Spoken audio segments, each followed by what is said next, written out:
यहाँ ऋतु गएको ठाउँबाटै हो ऋतु बहिनी एकचोटि यता हेर न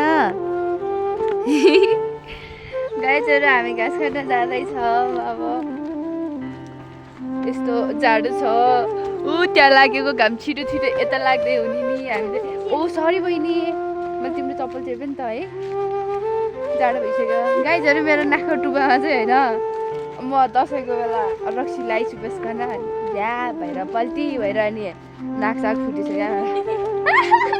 त्यही भन्दिनँ कि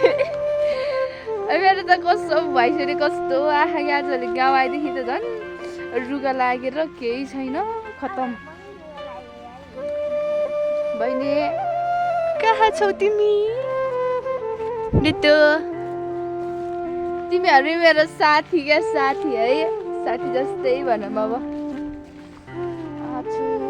कति जाडो हो ओइ जुगानी आउँछ होला त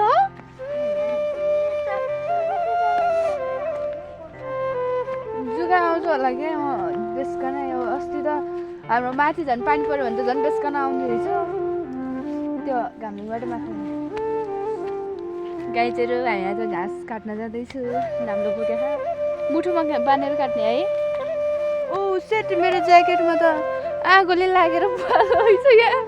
आगोले बुवाल भइरहेछ ज्याकेट यस्तै हो नि त गाईहरू क्यार्नु होइन मगन्ते पार्टीहरू म चाहिँ है अरू त होइन अरू त आफ्नो आफ्नै कपडा लगायो हामी चाहिँ मगन्ते भएर हिँड्नु पर्छ